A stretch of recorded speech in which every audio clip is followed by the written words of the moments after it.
Мына бугу. Ушу бизде бир илимде кыз көтөрүп келген экен.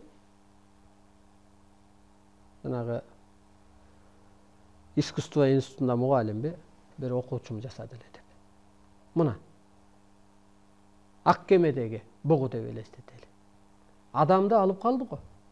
Бугу деген уру бар го бүгүнкү күнгө чейин. Энебизди кантип атабыз? Эмне сен ушуну жеп, этин жеп, өлбөс болуп калсаң мейли. Суречки. Кай берен? Кайра бир кырынан карай береличи. Булар табияттын ээси экен. Мына бу ташбака. Эгер түшүңө ташбака кирсе, адам ата деп чечилет. Мына караңыз.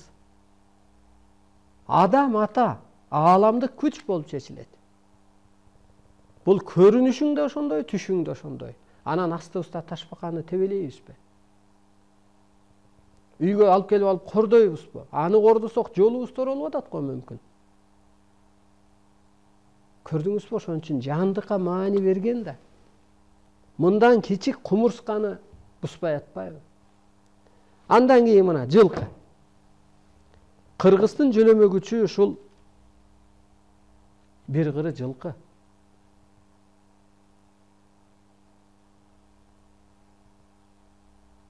Карышкыр.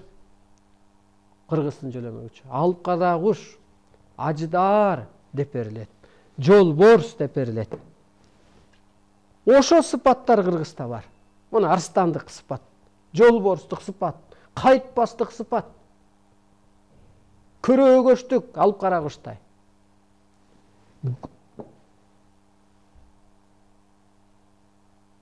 Нике кайып, өлүм кайып, дидар кайып деп атпайбы?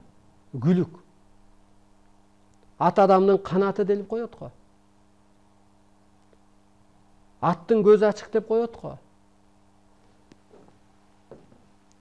Мына мен бүгүнкү күндө кымыз ичем, анан кичине кайнак суу ичем, башка тамак жебейм. Анан ойлоном. Эмнеге ошо кымыз ийиш деп ааламдан берди деп. Анан башка тамак жейин дейм, жей албайм. Мына акыркы күндөрү.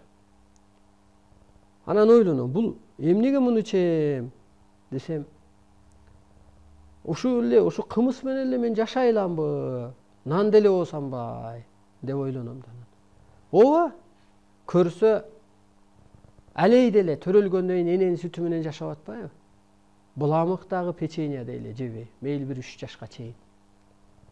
Ошо эненин сүттүн ичкен, эмискен бала түзүк болуп атпайбы? Ден соолугу, иммунитетиби?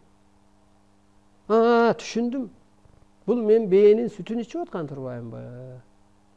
Ошо алейдей эле тазарып аткан турбаймынбы деп. Бул өлбөстүктүн бир кыры. Анан мен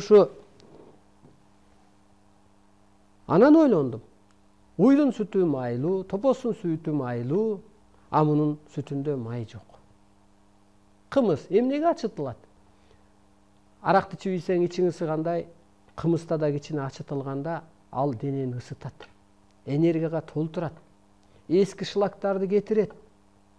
Сөөгүңдөгү ооруларды, денеңдеги ооруларды айыктырат.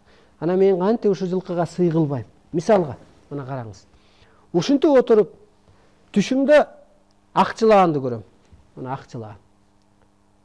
Акчылаан машинемде эле жүргөн экен деле, анан жерге кошо түшүп мен эшикти ачсам. Ак машинем бар экен. Азыр деле ак машина айдайм ырымына. Карадан чыктым мен акмын деп. Акмут машинемдин аты өсө ак булут, ошентип атап алгам. Ааламдан ушинтип аталган. Анан ошо ак машина менен ак жылаан түшүп эле анан айтып атат. Жерге түшүп эле майда жылаандар көбөйүп кетти. Апапага. Анан айтып атат, мени кароого ал дейт. Анан мен коркуп кеттим, ит чуркап келди. Анан жеп алса экен десем, жеп алса болот экен, бирок ит да жебейт. Анан эле аябай коркуп атам. Эми жылаандан сесибиз чыгат го. Анан ошо эртең менен мындай ойлонсом, арстан алай ошо куйруктуу жылдыз болгону караңгы күчтөрдү кароого алды, көк асманды кароого алды, ак адамдарды кароого алды делген. Бул мени карап ал деп аткан турбайбы? Анан мынтип эле көрсөтөт. Мынтип сөмөйүмүн башынан кысылганды көрсөтүп эле төрөбай деген күчү баламды көрсөтүп коет. Эгер мени кароого албасаң, балаңды алып коем дегендей түшүнүп атам да. Анан коркуп.